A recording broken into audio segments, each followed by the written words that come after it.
dust rose through Thunder Valley, like the lingering ghost of cannon smoke, thick and choking in the copper light of a dying August sun.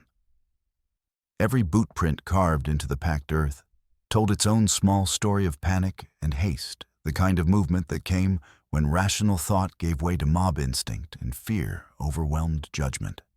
The air hung dense with heat that made tempers short and trigger fingers twitchy, the sort of oppressive atmosphere that turned ordinary men into dangerous ones. Neshoba Wolfchild.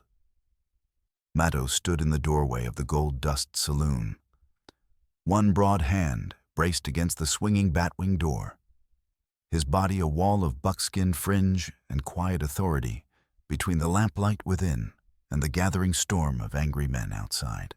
32 years of walking the line between the Lakota camps upriver and the white settlements in the valley had taught him to read crowds the way other men read weather patterns, the subtle shifts in energy that preceded violence, or the way fear could turn a collection of individuals into a single, dangerous organism.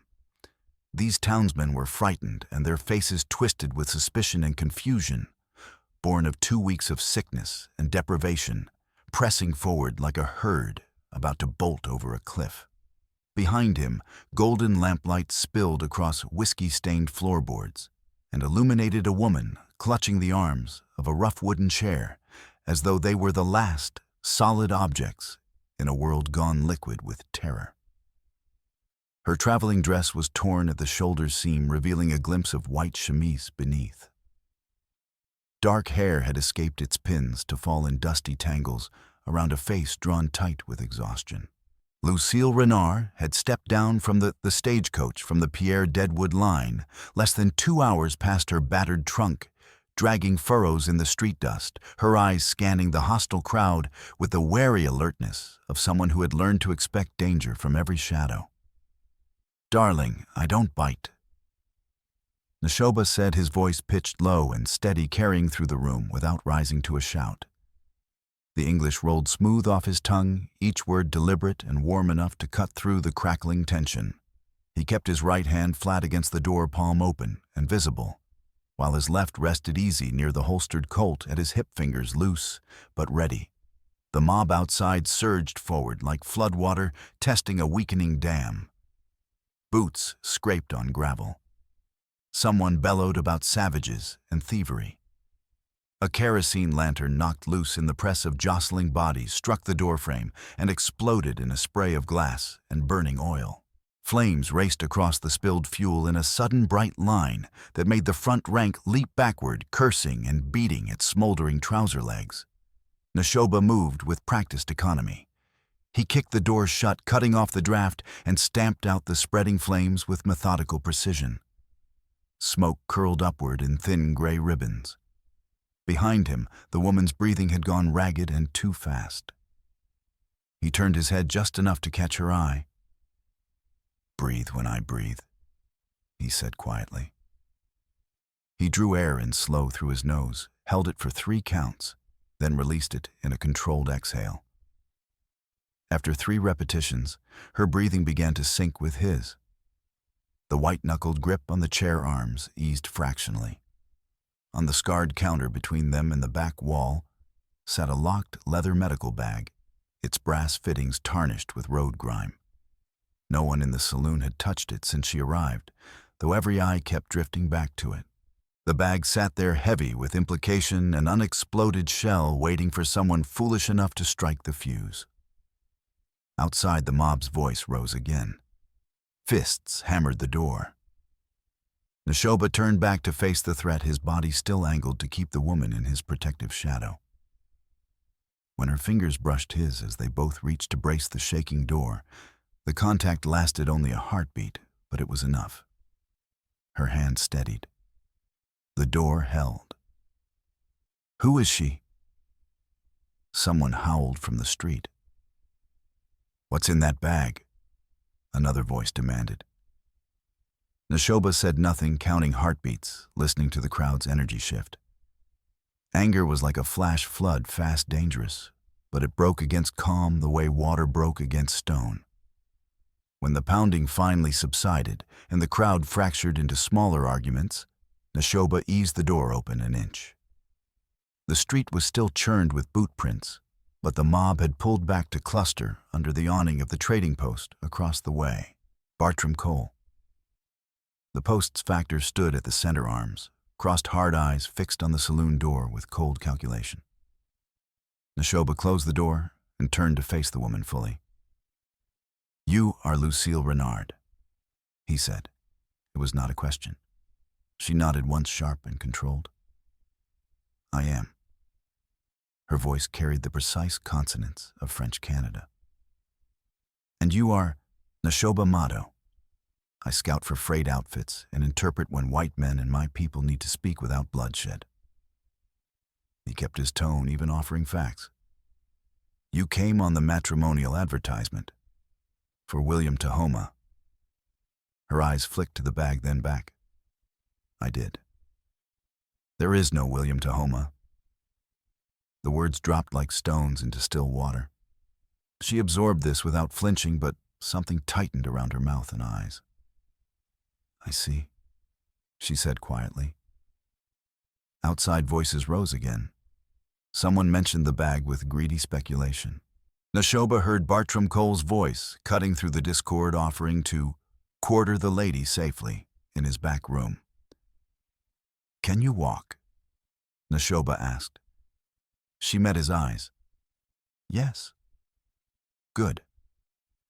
He pulled a faded kerchief from his belt and tied it gently around her upper arm, covering the torn sleeve, a gesture of modesty and protection. "The livery stable has a back room with a cot and a door that locks. I can watch from the loft.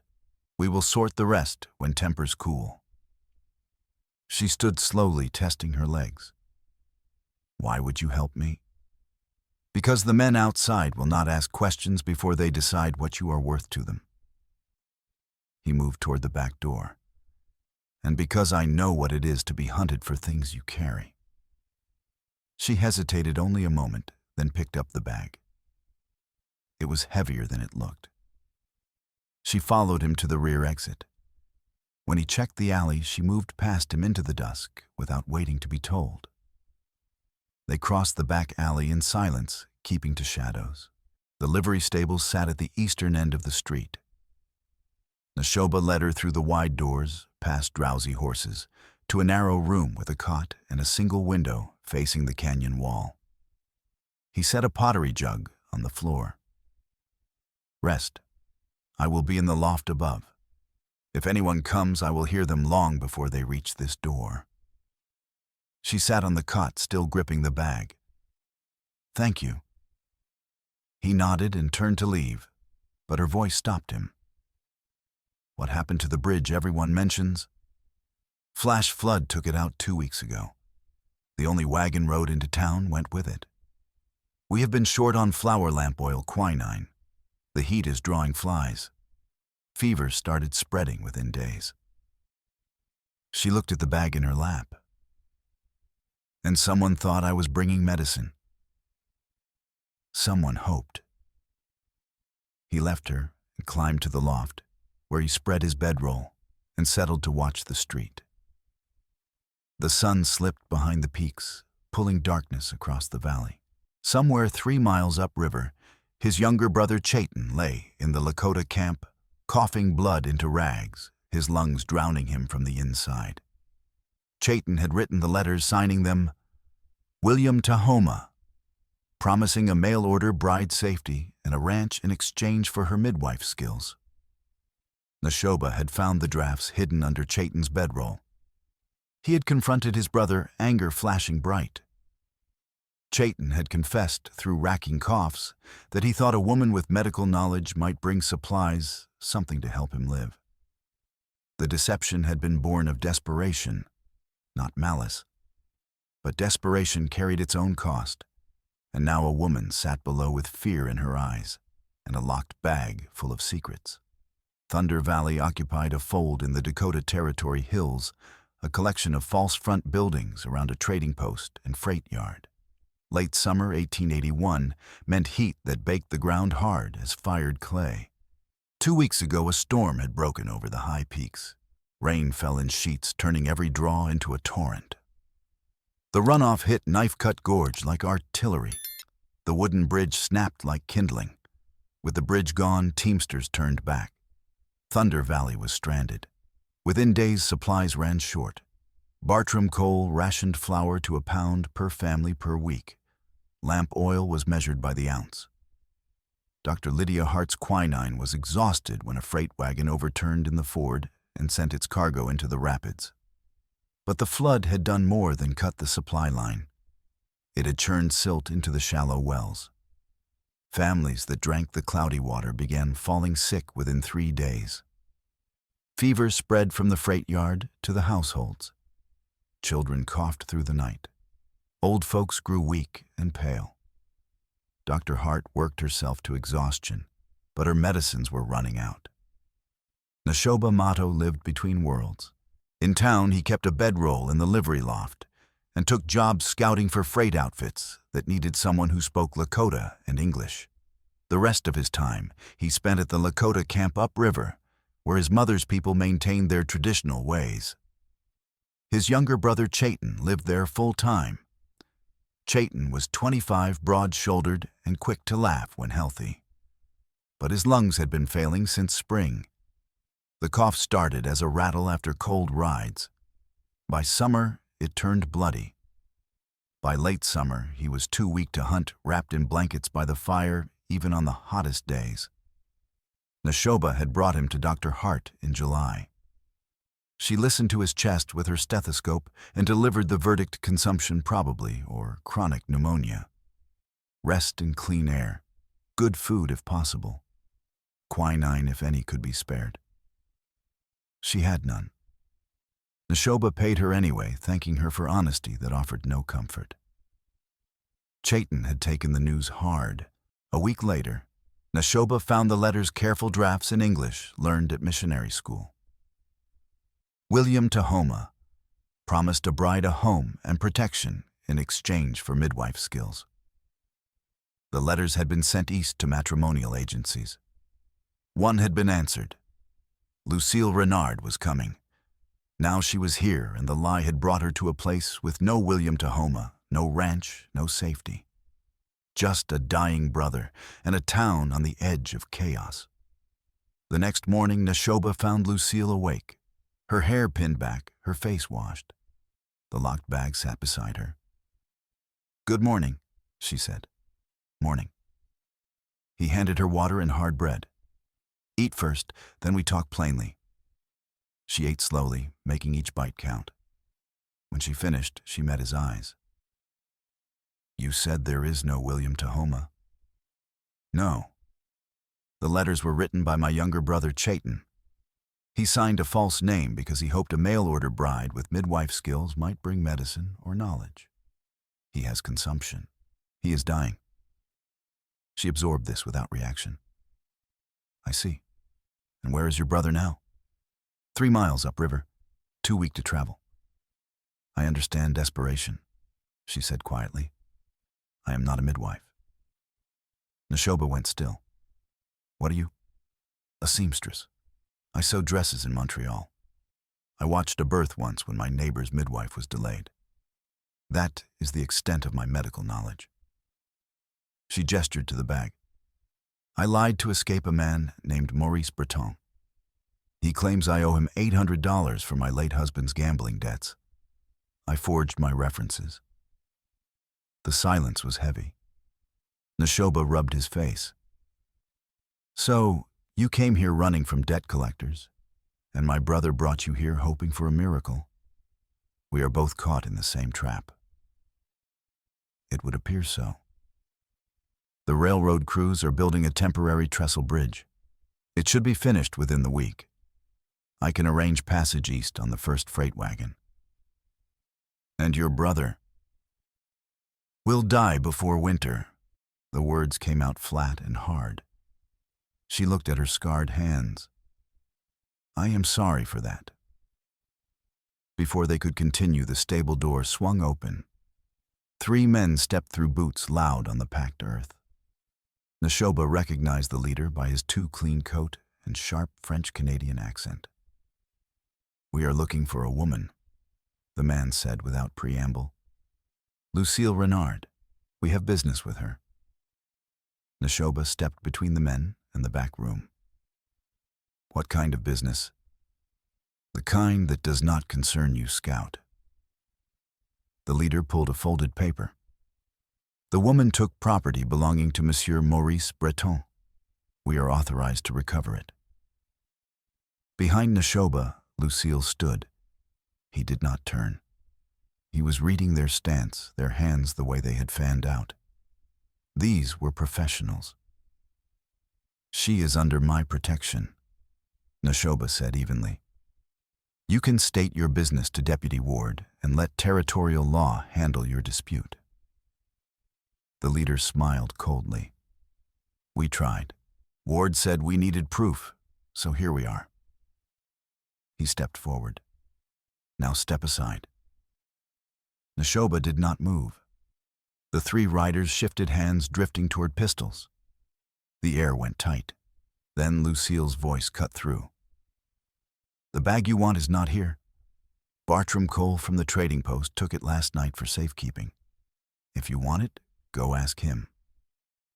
The lie was smooth without hesitation. The three men exchanged glances. The leader's jaw tightened, but he backed toward the door. "We will verify that, Madame Renard. And if you are lying, we will return. Monsieur Breton has a long reach and a longer memory." They left. Neshoba waited until their voices faded before turning to Lucille. She stood straight, hands clasped to keep them from shaking. "They will check and discover the lie within minutes," he said. "I know, but it buys us time." She held out the bag. "I lost the key during a roadside robbery. I cannot open it. Whatever is inside is important enough that Breton sent 3 men hundreds of miles to retrieve it." Neshoba took the bag and tested its weight. Heavy. He shook it gently. Inside, something solid shifted coins, or currency and papers rustled. "We need to know what is in this bag before they come back," he said. "And we need to do it now." She nodded, pale but determined. "Agreed." By midday, the heat pressed down like an invisible hand. Neshoba led Lucille through back alleys to Dr. Lydia Hart's surgery and residence. The doctor opened the door before he could knock, her sharp gray eyes taking in Lucille's exhausted face. "Come inside quickly," she said. "You look like you have been dragged through the gorge." Inside, the surgery was crowded and stifling. A young mother cradled a feverish child. An elderly man coughed wetly. A freight worker lay on a cot, his arm bandaged. Darker. Hart moved through them with practiced efficiency, checking pulses, spooning medicine, murmuring reassurances. Neshoba set the locked bag on the doctor's desk. "We need to open this. The key is lost." Dr. Hart glanced at the bag, then at Lucille. Her expression hardened. She crossed to a cabinet and pulled out a bone saw. "Hold it steady." Neshoba braced the bag, while Dr. Hart sawed through the corroded brass hinge. It took 15 minutes before the hinge cracked. The bag fell open, spilling its contents. Inside was a thick packet of banknotes. Beneath that, a promissory note stating Lucille owed Maurice Breton $800 for debts incurred by her late husband. Beneath that, a forged certificate proclaiming Lucille a licensed midwife. And at the bottom, a bundle of letters tied with twine. Dr. Hart picked up the letters and scanned the first page. Her face went still. "These are addressed to William Tahoma." Neshoba took one and read. The handwriting was Chayton's, but at the bottom of each letter was a second signature, Bartram Cole, co-signed as guarantor. "Cole," Neshoba said quietly. "He was part of this from the beginning." Lucille's face drained of color. The trading post factor knew about the deception.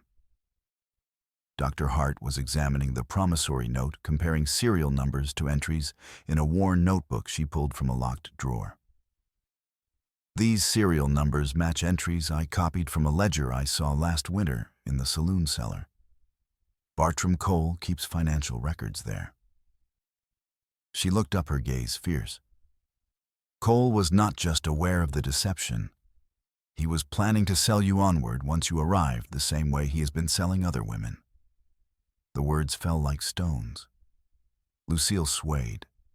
Neshoba steadied her with a hand on her elbow. She did not pull away, just stood there breathing hard. They traffic women.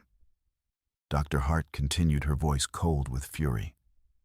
Along the railroad lines, they use matrimonial advertisements to lure women west with promises of marriage. Then they sell them to mining camps, saloons, brothels, anywhere there is demand.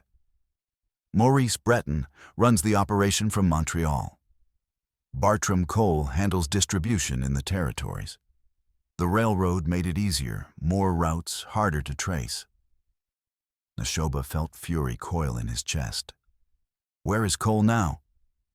At the trading post, making a show of rationing flour and playing the benevolent merchant while he waits for his next shipment. Lucille straightened slowly, her hands curling into fists. Then we expose him. We take this evidence to Deputy Ward. With what proof that will stand in court? Dr. Hart gestured at the papers. These letters tie Cole to your brother's deception, Neshoba, but not directly to trafficking. The promissory note proves Breton's claim on Lucille, but not that it is part of a larger criminal enterprise. My copied entries would not be admissible. They are second-hand observations. The real evidence is locked in that cellar safe, and we cannot get to it legally without a warrant. Then we get the ledger ourselves. Lucille said, her voice steady, the tremor burned away by anger. She tore the forged certificate in half and dropped the pieces on the desk. I did not survive this far to be sold like livestock. Neshoba studied her face, seeing the steel core underneath. All right, but we do it my way. Tonight after the saloon closes, clean and quiet. Dr. Hart sighed and handed him the bone saw. Then you will need this. And pray you do not end up on my surgery table with bullet wounds I cannot repair. That night, Neshoba and Lucille waited behind the Gold Dust Saloon until the last customer stumbled out and the lamps were extinguished. The night was cool for August wind, carrying the scent of pine from the high peaks. They crouched behind empty barrels, breathing quietly, listening to the town settle. Through a gap in the fence, Neshoba watched Bartram Cole move through the trading post, checking locks and securing inventory before climbing the stairs to his quarters. The lamp in his window glowed for 30 minutes and then went dark. Neshoba counted to 500, tracking time by heartbeats. Finally, he moved. The cellar window was narrow, set low in the foundation, covered with a rusted iron grate. Neshoba worked it loose with his knife, prying carefully. When it came free, he peered into the darkness below. The drop was about 6 feet. He went first, landing softly. Lucille followed, her skirts tangling, but she managed to drop without noise. The cellar was cool and smelled of damp earth and old whiskey. Neshoba lit a candle stub and held it low. At the far end sat a small iron safe. Neshoba knelt and examined the lock. It was a simple pin tumbler mechanism, worn loose with age. He pulled a thin strip of spring steel from his belt and went to work with patient focus. Behind him at the window, Lucille kept watch. How long? She whispered. 3 minutes. Maybe 4. The minutes stretched. Sweat trickled down his spine. He was aware of every sound, the creak of floorboards overhead, the scratch of a rat, a distant dog barking. The third pin clicked, the fourth stuck, requiring tiny adjustments.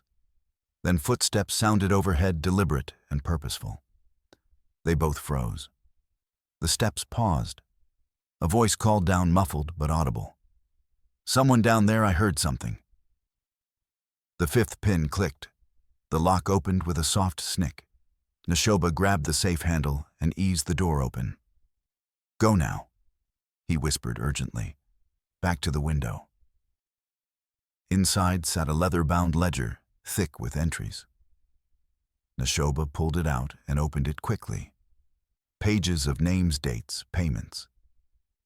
In the center section, marked with a red ribbon, was a page titled Special Transactions. Beneath it ran a list of women's names, arrival dates, and sale prices.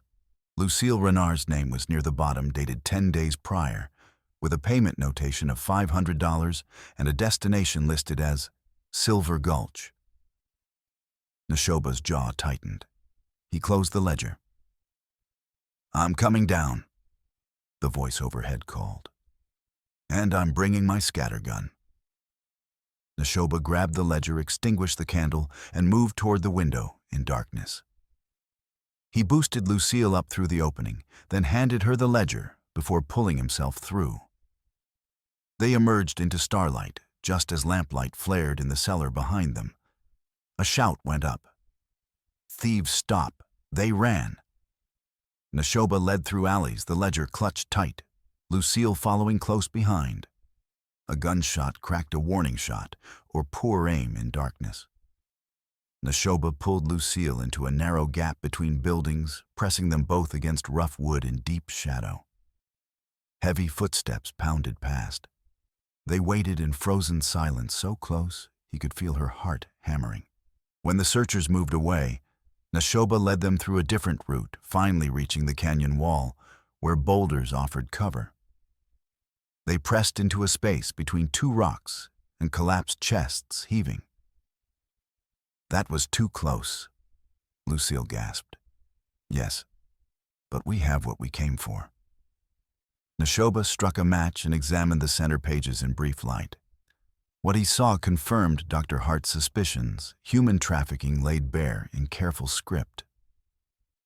They waited until the search died down, then circled back to the livery. Only when they were safely in the loft did they breathe normally. Lucille collapsed onto the straw. Neshoba sat with his back against a post, listening to the night. "Thank you," Lucille said finally, "for not leaving me to face this alone. I know what it is to be hunted for who you are," Neshoba replied. "I would not abandon someone facing it." Her hand found his in the darkness and squeezed once brief and firm. He squeezed back. They sat in companionable silence, two fugitives bound by shared danger, waiting for dawn. Morning brought crisis. By the time the sun cleared the canyon rim, 3 more families had reported fever. Dr. Hart's surgery overflowed the air, thick with the smell of illness. Neshoba and Lucille arrived to find Dr. Hart at her door, exhausted beyond measure. "I need help desperately," she said. "I cannot manage this alone. People are dying." Lucille stepped forward immediately. "Tell me what to do." Dr. Hart assessed her with a sharp gaze. "You said you had no real medical training." "That is true, but I can follow instructions precisely, and I have steady hands." Lucille held up her scarred fingers. "I can sponge patients to bring fevers down, boil bandages, change dressings, whatever grunt work you need." The doctor studied her, then nodded. "Then come inside. Leave sentiment at the door. We deal with what is not what we wish." Inside was controlled chaos. Every cot was occupied. Families sat on the floor, the sick propped against the healthy. Children whimpered while mothers sponged foreheads with warm water. Dr. Hart moved through them with calm efficiency, checking pulses, listening to chest rattles. Lucille rolled up her sleeves and went to work. She took direction quickly and executed tasks with precision. She sponged foreheads with cool water-changed bandages without flinching, held down struggling children, while the doctor spooned bitter medicine between clenched teeth. Neshoba watched her move through the room and saw the way her hands gentled a frightened child, the way she gripped a mother's hand, through waves of pain and the way she never recoiled from unpleasant tasks. Mid-morning, Dr. Hart pulled Nashoba aside. "We are running out of everything that helps," she said bluntly. "Willow bark tea helps fever, but I need quinine for the worst cases. And most critically, we desperately need clean water. Those contaminated wells are killing people. If we cannot find a reliable clean source soon, I will lose half the children in this town." Nashoba thought of the spring beyond the mining claims, 3 miles up the canyon. The water there came from snowmelt, cold and pure. But reaching it meant crossing land that Cutter Hale's cattle operation claimed and enforced with hired guns. "I know a place with clean water," Nashoba said. "A spring in the high canyon where my people camp. But getting there means crossing Hale's claimed range." Dr. Hart's jaw tightened. "Then you will need to move fast and avoid his riders." Nashoba found Amos Green at the freight yard, hitching his tired mule to a wagon with water barrels. Amos was gaunt and weathered in his mid-40s, with a 13-year-old son named Daniel sitting on the wagon seat. "Amos," Nashoba said, "I need a favor that involves risk." Amos spat tobacco juice and squinted up. "Favors cost money, Scout, and I am a poor man. For Kautu, this favor pays in clean water enough to supply your family and sell to others." Amos listened to the plan: pole a skiff upriver to the spring, fill barrels, bring them back before Hale's men spotted them.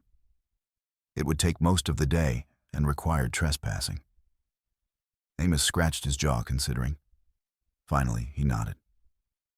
"All right. But if we get caught, you do the talking." Agreed.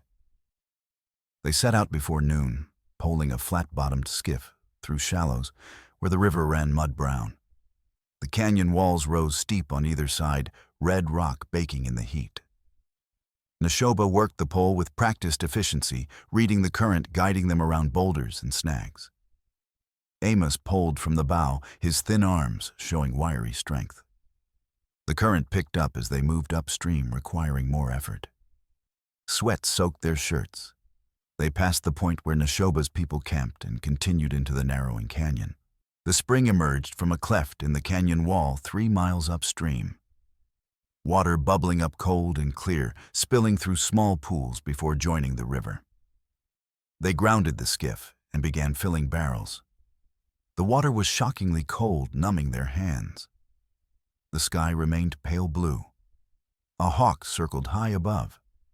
The only sounds were water splashing, wind hissing through sage, and the eternal murmur of the river. Then the weather changed with startling suddenness. A line of black cloud appeared over the western peaks, building with frightening speed. The wind shifted cold, bringing the smell of rain. Within minutes, the storm was upon them. The first drops hit like thrown pebbles. Then the sky opened and rain fell in sheets so thick, Nashoba could barely see Amos 10 feet away. The river began to rise with terrifying speed, fed by instant runoff. The current turned vicious. "Get in now," Nashoba shouted over the roar. "We go downstream immediately, or we lose our chance." They shoved off, fighting to keep the skiff pointed downstream. The river grabbed them, spinning the craft sideways. Nashoba drove his pole deep, trying to regain control. The pole struck nothing but rushing water. The river had risen so fast, the bottom was gone. A massive boulder appeared directly ahead through the rain. Nashoba threw his weight against the pole, trying to push them clear. The skiff lurched violently. They struck the boulder, a glancing blow that cracked the bow planks. Water poured through the breach. "Grab the barrels and hold on," Nashoba shouted. Amos lunged for the nearest barrel, but the current ripped it from his hands. The skiff tilted as water flooded in, then capsized completely, dumping them both into the raging river. The cold water closed over Nashoba's head, shocking his system, the current pulling him under and tumbling him. He fought toward the surface, lungs burning, and broke through, gasping. 20 feet downstream, he saw Amos go under arms, flailing. Neshoba swam hard against the current, fighting toward where Amos had disappeared. His fingers caught fabric Amos's collar, and he hauled upward with all his strength. Amos's head broke the surface, coughing and choking, too panicked to help himself. Neshoba kicked hard toward the nearer bank, towing the struggling man, every muscle screaming with effort. His boot struck something solid, a submerged rock. He braced against it and lunged toward shore, gaining inches. His hand found a tree root extending into the water. He grabbed it and pulled them both toward the bank. His knees struck gravel. He found footing on slippery stones and dragged them both up onto a narrow gravel bar, collapsing onto wet stones while the rain pounded down and the river raged past. The wrecked skiff tumbled past downstream, breaking apart. 2 barrels floated past, spinning already beyond recovery, but the other 2 barrels were wedged against a massive driftwood snag 30 yards upstream, held temporarily but straining against the current. Neshoba forced himself to his feet, chest heaving. He pulled rope from his belt and tied one end around his waist. "Hold the other end," he told Amos. "If the current takes me under and I don't surface within 10 seconds, pull me out." "You are insane, Scout," Amos said, but he took the rope.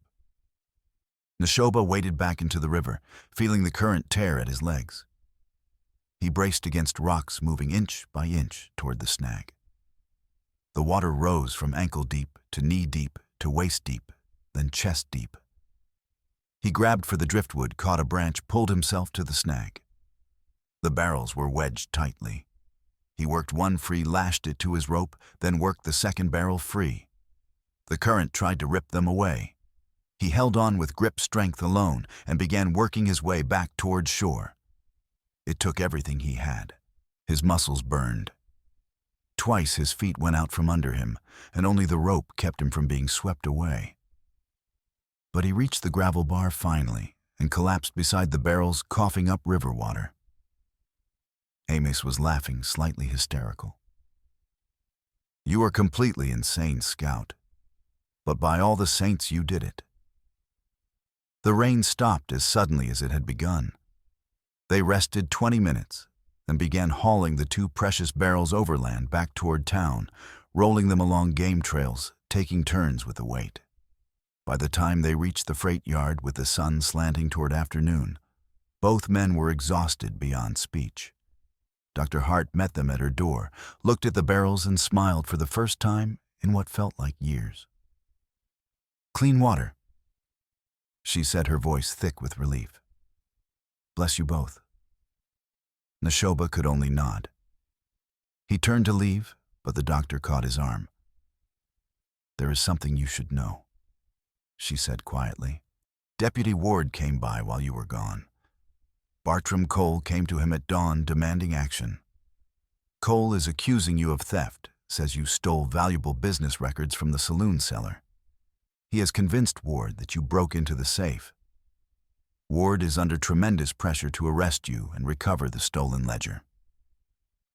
"Let them try to find it," Neshoba said, too exhausted to summon real worry. "Also," Dr. Hart continued, "Breton's men are asking questions all over town about you and Miss Renard. They visited the saloon, the trading post, the freight yard, everywhere. They know you have the ledger. They know you are protecting the woman.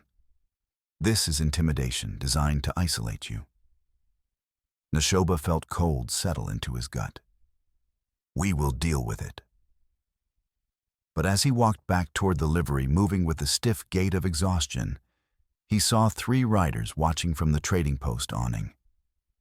The lead rider caught his eye and smiled coldly.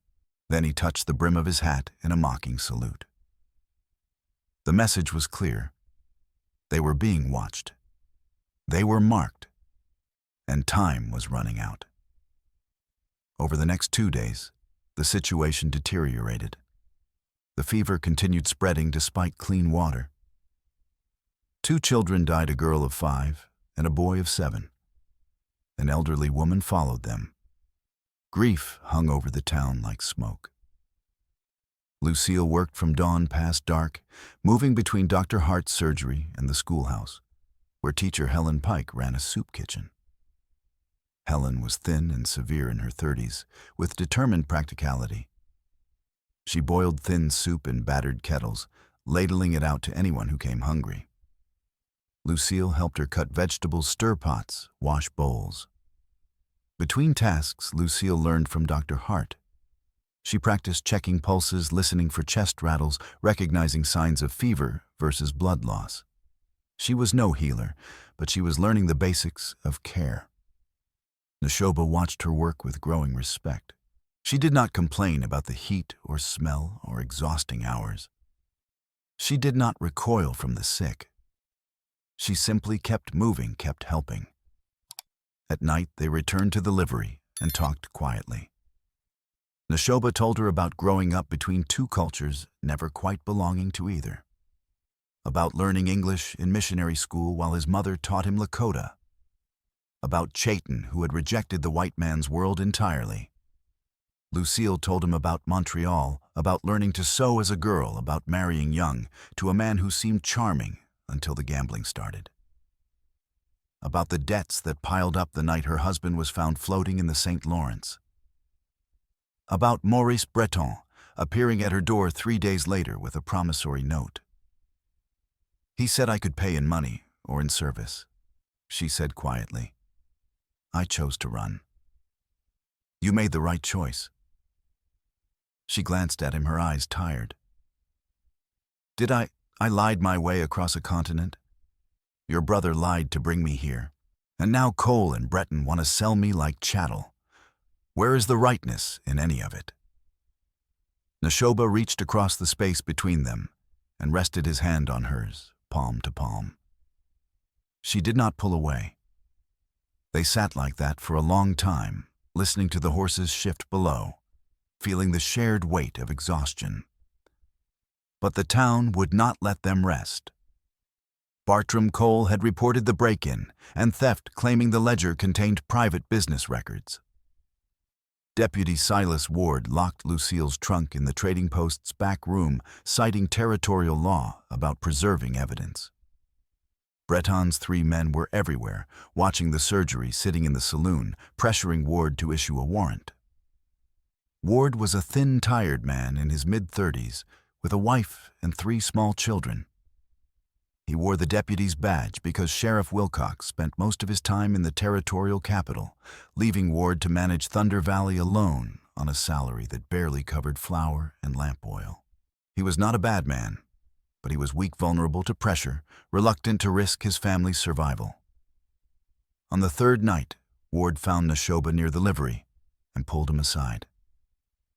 Scout, I need to speak plainly. Neshoba stopped. Speak then.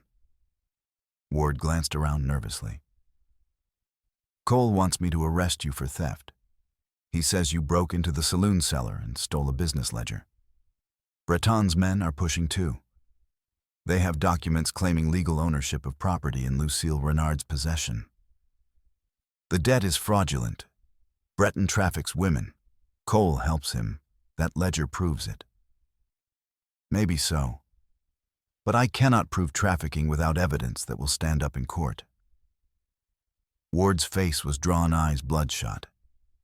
My boy is sick, Neshoba. He is 7 years old and he has the fever. My wife is beside herself. Dr. Hart is keeping him alive, but I cannot risk losing this position. The pay is all that keeps my family fed. Neshoba felt sympathy despite everything. Ward was trapped between impossible choices. What do you want from me? Ward hesitated, then pulled a small brass key from his vest. This opens a storage room in the saloon cellar. There is a second ledger there kept by the saloon owner. It records payments he received from Cole for boarding services, temporary housing for women, before they are moved to final destinations. If you can bring me that ledger along with the one you took, I can build a case for trafficking that the circuit judge will have to take seriously. But you have to move fast. Cole is watching for you. Neshoba took the key. "Why are you helping me?" Ward looked away. "Because last night my wife asked me what kind of man I want our boy to grow up to be. And I realized I did not have a good answer as long as I keep enabling monsters like Cole." He met Neshoba's eyes. "Get me that evidence. I will do the rest." He walked away, shoulders hunched. Neshoba stood with the key in his hand, weighing risks and lives. The second raid on the saloon cellar happened the following night. Neshoba, Lucille, and Dr. Hart waited in the alley until the saloon closed. They moved like shadows through darkness. The cellar entrance was a narrow side door. Neshoba used Ward's key to unlock it and eased the door open. The stairs descended into absolute darkness. Neshoba went first, counting steps, one hand on the rough stone wall. At the bottom he struck a match and lit a candle stub. The flame pushed back the darkness just enough to see. The cellar was larger than the first one, with stone pillars supporting the floor above. Wooden crates lined the walls. At the far end sat a battered roll-top desk covered in papers. Dr. Hart went straight to the desk and rifled through drawers. Lucille stood watch at the top of the stairs. Neshoba moved through the crates. "Found it," Dr. Hart whispered. She held up a ledger thinner than Cole's, but filled with meticulous entries. She flipped it open. "Here, monthly payments from Breton to the saloon owner for temporary boarding. And here, dates and amounts that match Cole's ledger perfectly." Neshoba crossed to her side. The evidence was damning. The saloon owner was being paid to house women temporarily. Cole was coordinating their arrival and distribution. Breton was the source shipping women west from eastern cities. "This is what Ward needs," Dr. Hart said. "With both ledgers, he can prove criminal conspiracy." A board creaked overhead. They froze. Footsteps crossed the ceiling, slow and deliberate. A voice called down, "Someone down there." Neshoba grabbed the ledger and shoved it inside his shirt. "Go, now." They ran for the stairs. Lucille reached the top first. A man's hand shot out and grabbed her wrist, Cutter Hale's foreman, thick-shouldered with a flat, brutal face. "Where do you think you are going?" Neshoba was up the stairs in 3 strides. He hit the foreman with his shoulder, driving the bigger man backward. Lucille yanked her arm free. The foreman swung his fist, glancing off Neshoba's jaw, but Neshoba grabbed the man's coat and used his momentum to throw him off balance. The foreman went down hard in the dirt. Dr. Hart and Lucille ran. Neshoba followed, boots pounding gravel. Behind them, shouts rose. A lamp crashed, spilling burning oil. Flames raced across spilled whiskey with a sudden whoosh. Smoke billowed, and the alley lit up bright as noon. They ran for the livery, the ledger clutched tight, the fire chasing them down the street. They made it to the livery and barred the door, gasping.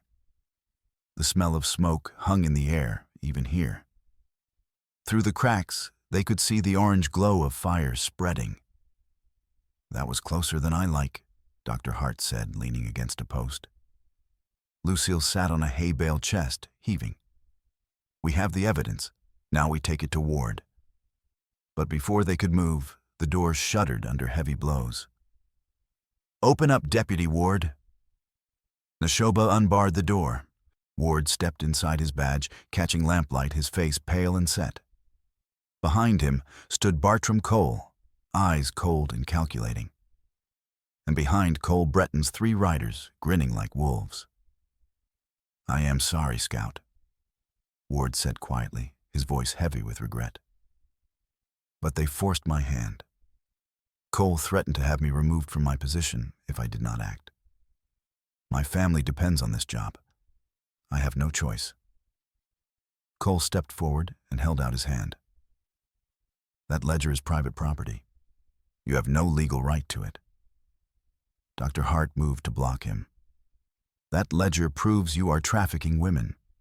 You cannot hide behind property law when you are committing crimes against humanity." "Can I not?" Cole's smile was thin and triumphant. "Deputy, arrest these three for theft and trespassing. Do it now, or I will see to it that your family starves come winter." Ward's hand trembled on his pistol grip. For a long, tense moment, no one moved. Neshoba could see the calculation running behind Ward's eyes: duty versus survival, justice versus family. The deputy was balanced on a knife edge. Then Ward did something unexpected. He stepped forward, took the ledger from Dr. Hart's hands, and opened it. He flipped through pages, his face hardening with each entry. Then he tore out a single page, a page documenting nothing more damning than routine bar expenses, and handed it to Cole.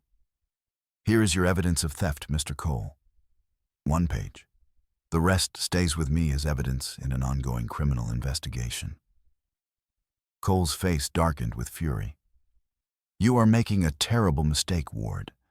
I will have your badge for this." "Maybe. But Dr. Hart is the only thing keeping my boy alive right now.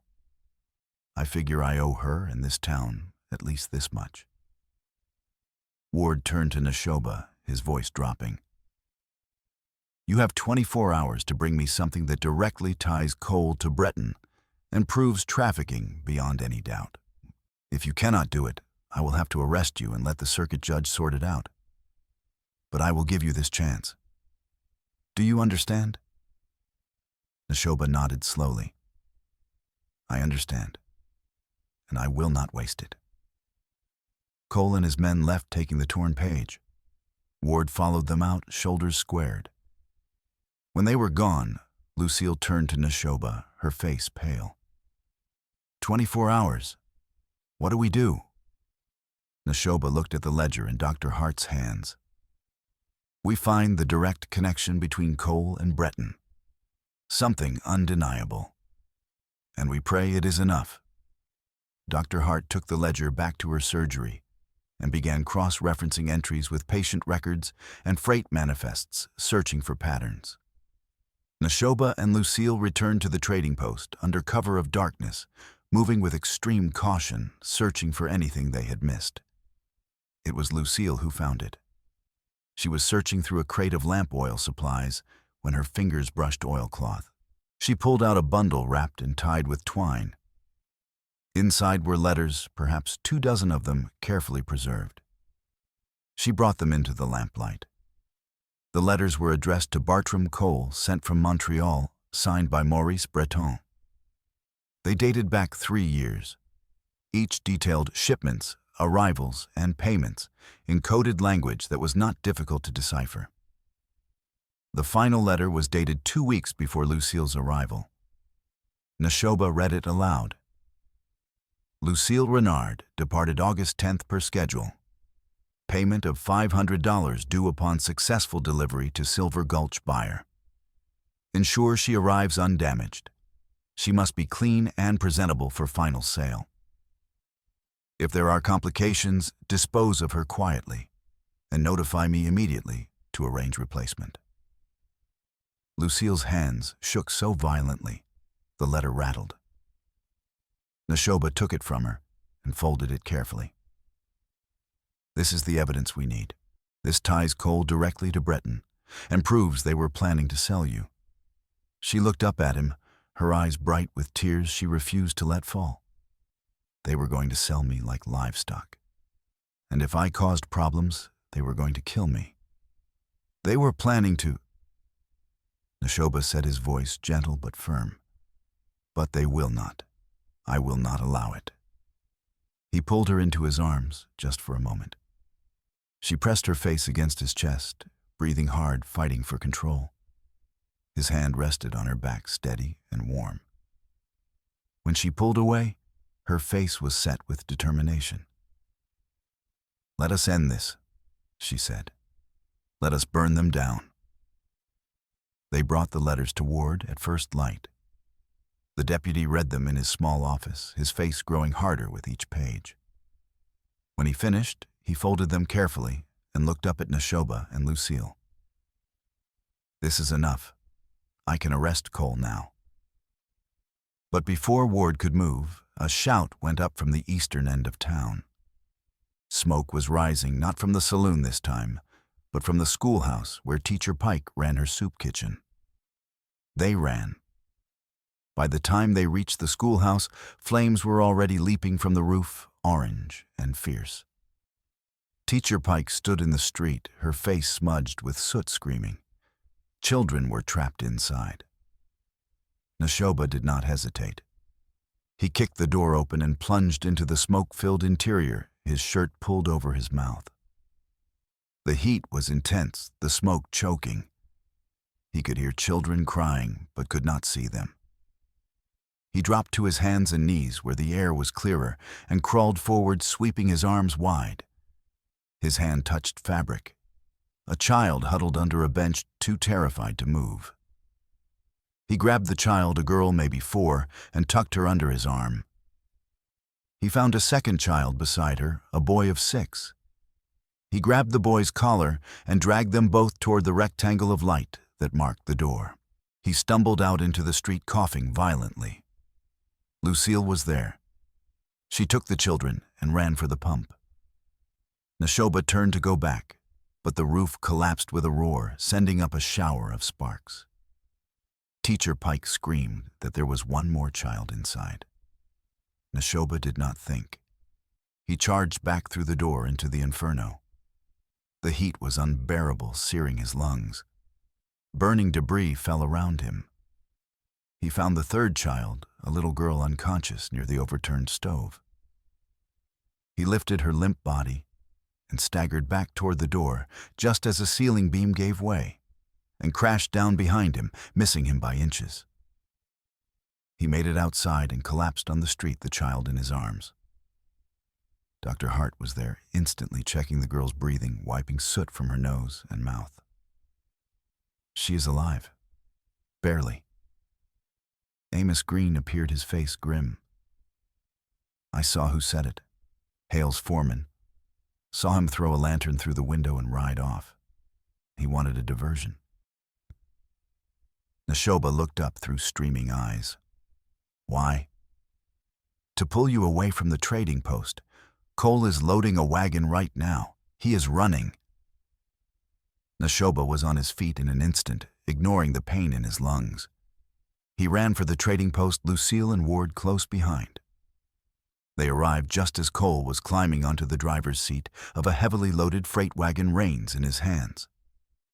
Breton's 3 men flanked him on horseback, hands resting on holstered pistols.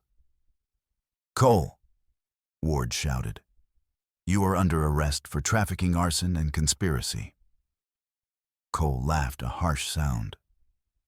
On what charge that will stick, deputy? You have nothing. Ward pulled the letters from his coat and held them high. I have your correspondence with Maurice Breton detailing 3 years of trafficking. I have 2 ledgers documenting payments and sales. And I have witnesses ready to testify. Now step down from that wagon before I put a bullet through you. Cole's face went cold and hard. He reached for the rifle on the wagon seat. Neshoba was faster. He grabbed the wagon wheel and yanked hard, using all his strength. The wagon tipped, sending crates tumbling into the street. Barrels of flour split open. Sacks of grain burst. Cole fell hard, cursing.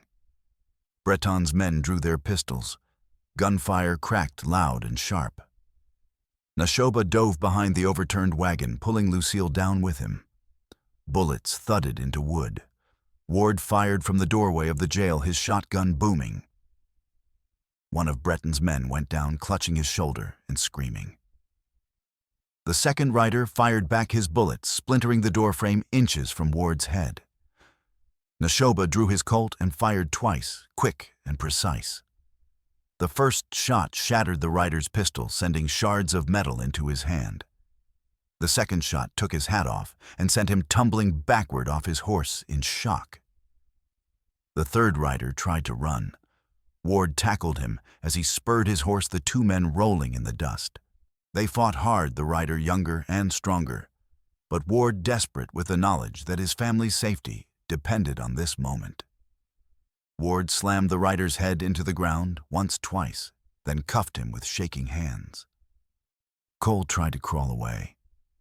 Neshoba stepped on his hand, pinning it to the ground. Cole looked up, his face twisted with hate. "Stay down," Neshoba said quietly, "or I will forget I am a civilized man."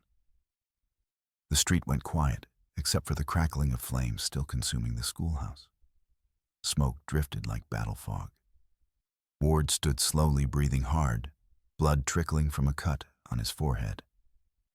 "It is done," the deputy said, his voice rough.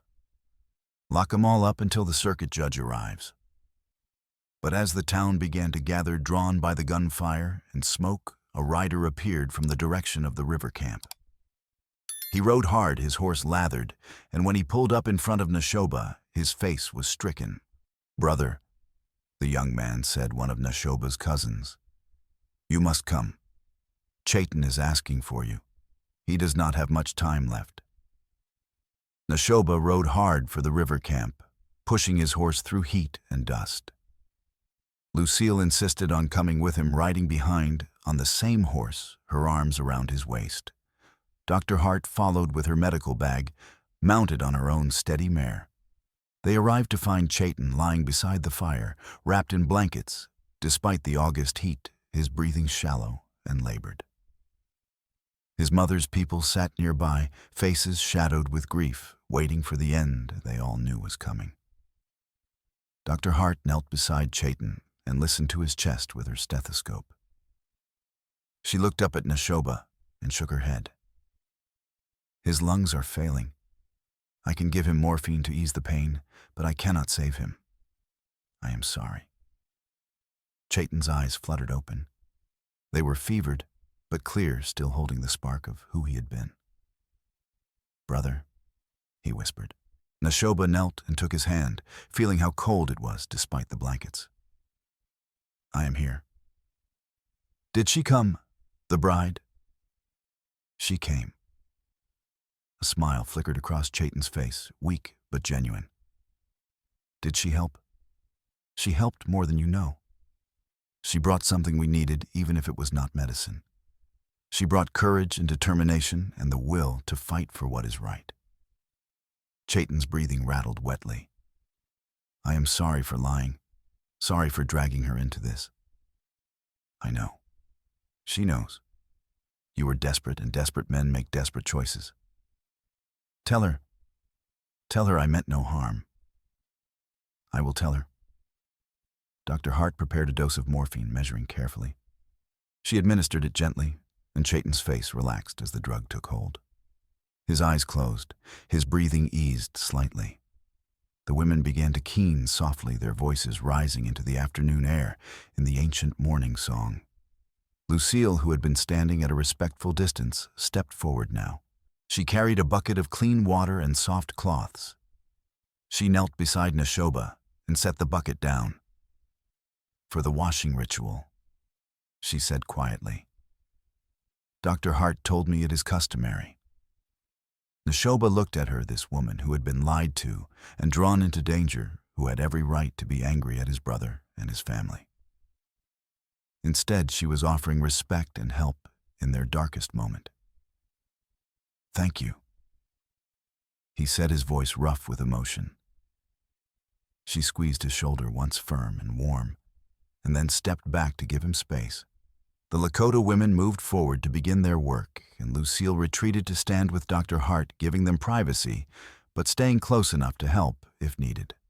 Chayton died just as the sun was setting, slipping away so quietly that Neshoba did not realize he was gone until he felt the hand in his go slack. The women's keening grew louder, filling the canyon with grief. Neshoba sat motionless, staring at his brother's still face. When Lucille approached again, an hour later, bringing food he could not eat and water he did not want, she said nothing. She simply sat beside him in the firelight, her presence solid and comforting, and waited. The circuit judge arrived 3 days later on a handcar pushed by railroad workers along the temporary tracks.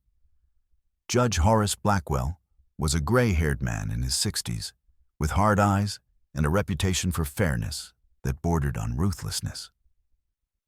He brought his clerk and a territorial marshal. The trial was held in the Gold Dust Saloon, the only building large enough to hold the crowd. Every seat was taken. People stood 3 deep along the walls.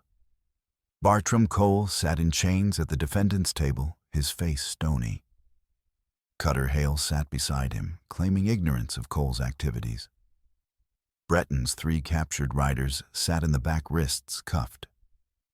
Deputy Ward presented the evidence methodically. He entered both ledgers into evidence. He presented the letters from Maurice Breton to Bartram Cole. He called witnesses Dr. Hart, Nashoba, Lucille, Amos Green, Teacher Pike. Each testified to what they had seen and experienced. Judge Blackwell read the evidence in silence, his face revealing nothing. He questioned witnesses, sharply probing for inconsistencies. He found none. When all the evidence was presented, he deliberated for less than an hour. Bartram Cole, the judge said, his voice carrying easily through the crowded room. You are found guilty of trafficking in human beings, conspiracy, fraud, and arson. Sentence 15 years hard labor in the Territorial Penitentiary at Sioux Falls. You will leave on the first available transport. The crowd erupted. Some cheered, others protested. Ward banged his fist on the table for order. The judge turned to Cutter Hale. You are found complicit in arson and obstruction of justice. While I do not believe you knew the full extent of Cole's trafficking operation, your willful blindness and cooperation make you an accessory. Sentence loss of your grazing lease, pending territorial review. Fine of $5,000. And you are barred from holding any public or quasi-public position in the territory for 10 years. Hale's face purpled with rage, but he said nothing. The 3 riders received sentences of 7 years each for assault and conspiracy, with the possibility of reduced time if they cooperated with authorities in building cases against others in the trafficking network. Finally, the judge turned to Lucille. Miss Renard, the promissory note claiming debt to Maurice Breton is unenforceable under territorial law. It was not properly filed, and more importantly, it was obtained through fraud and coercion as part of a criminal enterprise. You are free of any obligation to that man or his associates. The territory offers you protection should they attempt to pursue you further. Furthermore, I am issuing a warrant for Maurice Breton's arrest on charges of human trafficking and conspiracy. Federal marshals will be notified. Lucille's shoulders sagged with relief, so profound she nearly collapsed. Nashoba, standing beside her, steadied her with a hand on her elbow. She looked up at him with eyes that shone with tears she refused to let fall in public. It is over, he said quietly. You are free.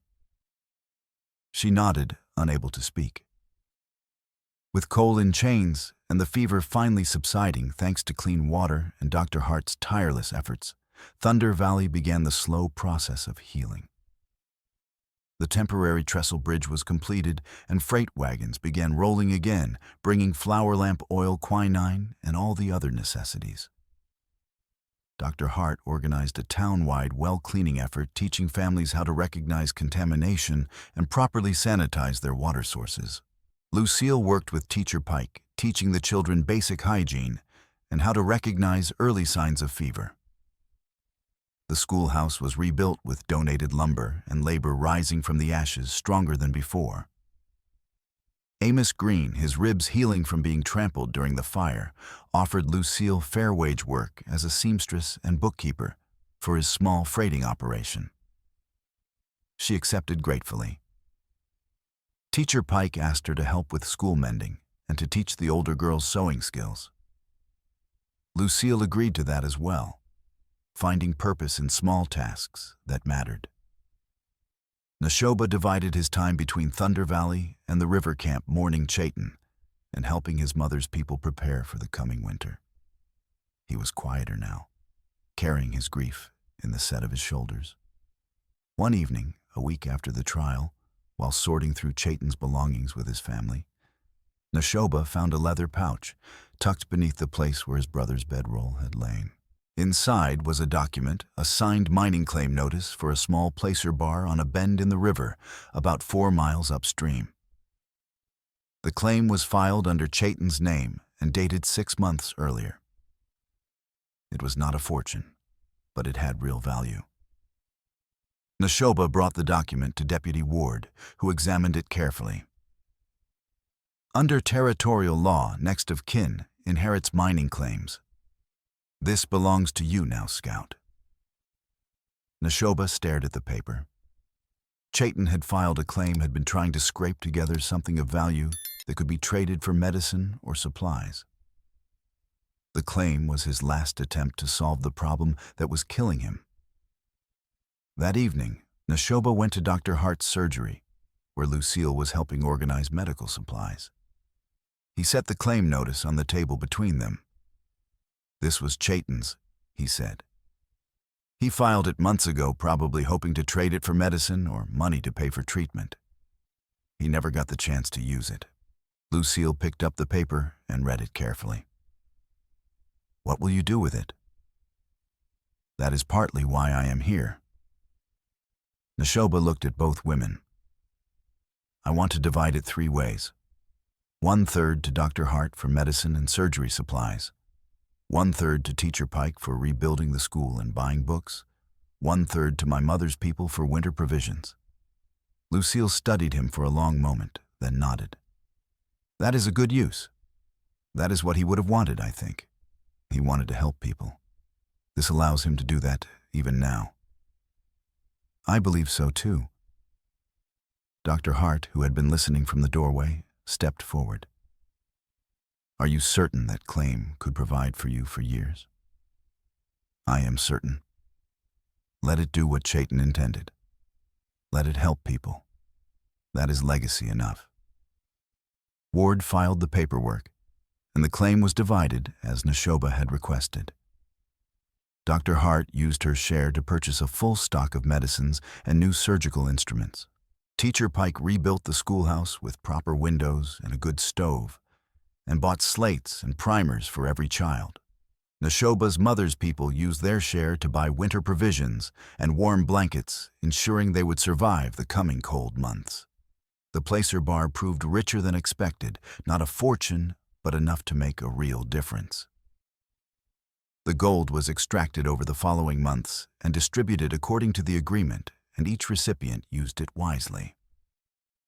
On a cool morning in late September, Neshoba and Lucille stood on the new trestle bridge, watching the river flow beneath them. The structure was solid, built by railroad engineers to last. Freight wagons crossed regularly, now restoring Thunder Valley's connection to the wider world. The wind tugged at their clothes, carrying the scent of changing seasons, pine and wood smoke, and the first hint of coming snow from the high peaks. The valley spread below them, the town, small and fragile, against the vast landscape, but alive and healing. Neshoba pulled a small 2-shot Derringer from his belt and handed it to Lucille. You should know how to use this, for when I am not around to stand between you and trouble. She took it, weighing it in her hand. The pistol was small enough to hide in a pocket or reticule. Show me. He stood behind her, guiding her hands into the proper grip, showing her how to sight along the short barrel. Breathe steady. Squeeze, do not pull. The distance will be short with a pistol like this, so aim for center mass. Do not try for fancy shots. She raised the pistol sighted on a tin can he had set on the bridge railing 30 feet away and fired. The can jumped and tumbled into the gorge below. Good, he said, stepping back to give her space. He always gave her space, never crowding, never assuming. She holstered the pistol in her skirt pocket and turned to face him. Will you stay in Thunder Valley or go back to scouting full time? Both, probably. I have work with freight outfits that will take me away for weeks at a time. And my people need me at the camp, especially now that Chayton is gone. But I will be here often enough. He paused. And you? I have work here. Real work that pays fairly. Dr. Hart still needs help, and the children need teaching. Teacher Pike is talking about starting a sewing cooperative to give the older girls a trade. She smiled real and warm. I think I have found a place that fits my hands, and people who fit my pace. People who see me as something other than a debt to be collected or a commodity to be sold. You were never those things, not to the people who matter. I know that now. I did not know it when I arrived. You helped me understand that I have value beyond what I can produce or what men think I am worth. She looked at him directly. You made staying feel like a choice, not a trap. They stood together in comfortable silence, shoulder to shoulder, watching the valley wake to the day. The morning sun painted the red canyon walls in shades of gold and crimson. Below the town was stirring doors, opening fires being lit, the ordinary sounds of survival and community. Neshoba thought about everything that had happened in the span of 3 short weeks. The lies that had brought them together, the danger they had faced, the people they had lost and saved. Chayton was gone, but his final act, the mining claim he had filed in desperate hope, was helping people even now. Cole and his trafficking network were broken. Lucille was free of debt and fear.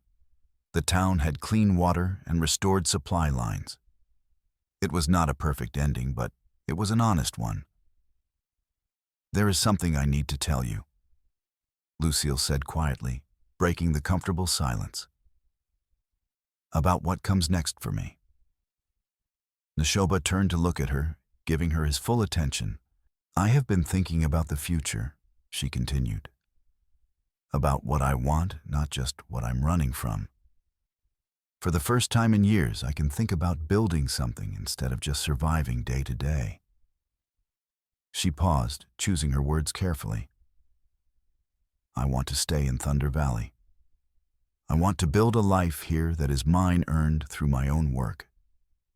I want to prove to myself that I can be more than the desperate woman who arrived here with nothing but lies and borrowed courage, man.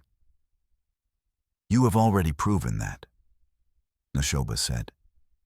Every day you worked in the surgery, every child you helped, every moment you stood your ground when it would have been easier to run. Those were all proof of who you are. Maybe.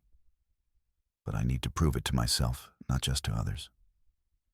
She met his eyes. And I want you to know that staying is not about depending on you or needing you to protect me. I can take care of myself now. I have skills work and a derringer in my pocket. She smiled slightly. But I also know that I do not want to face the world alone anymore. I spent so long running and hiding that I forgot what it was like to have someone to stand beside instead of behind. Neshoba felt something warm unfold in his chest. I understand that. I have spent most of my life walking between 2 worlds, never quite belonging to either. It is lonely even when you are surrounded by people. Having someone who understands what it is to be caught between things that matters. So we will both stay, Lucille said. But not because we need each other to survive, because we choose to. Because what we built in those weeks of crisis is worth keeping and building on. Yes, that is exactly right. No kiss. No dramatic declaration. Just 2 people who had earned each other through hardship and plain, honest work. They had crossed fire, flood, and violence together and come out the other side changed, but whole. They had learned to trust when trust seemed impossible. They had chosen courage when fear would have been easier. They walked back toward town together, shoulder to shoulder, the bridge boards creaking beneath their boots.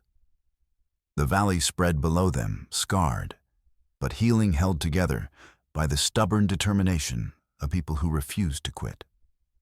Somewhere ahead, Dr. Hart was opening her surgery for the day's patients. Teacher Pike was sweeping the new schoolhouse floor. Amos Green was loading water barrels onto his wagon. Deputy Ward was making his morning rounds, his badge worn with new pride. and 3 miles upriver at the Lakota camp, Neshoba's mother's people were preparing for winter with the supplies that Chaitin's final gift had provided.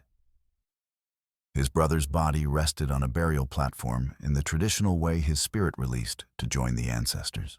The lie that had brought Lucille to Thunder Valley had been born of desperation and love, tangled together.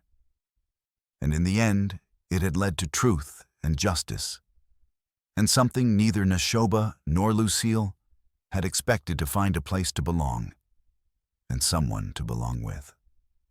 As they reached the edge of town, Lucille paused and looked back at the bridge spanning the gorge, solid and strong, connecting what had been divided. "Do you know what I realized?" she said. "That bridge is not just about wagons and freight. It is about connection, about building something that lets people cross over from one side to the other, from isolation to community, from fear to hope." "Yes," Neshoba agreed. "That is exactly what it is." They continued into town, where morning light was burning off the last of the night's chill and painting everything in shades of gold. The future was uncertain, as futures always were on the frontier. But they would face it together. Two survivors who had learned that strength came not from standing alone, but from choosing to stand beside someone who understood the cost of survival and the value of trust earned through shared danger. It was not a fairy tale ending. It was something better, a realistic beginning built on honesty and respect, and the knowledge that they had faced the worst together and come through it intact. That was enough. More than enough.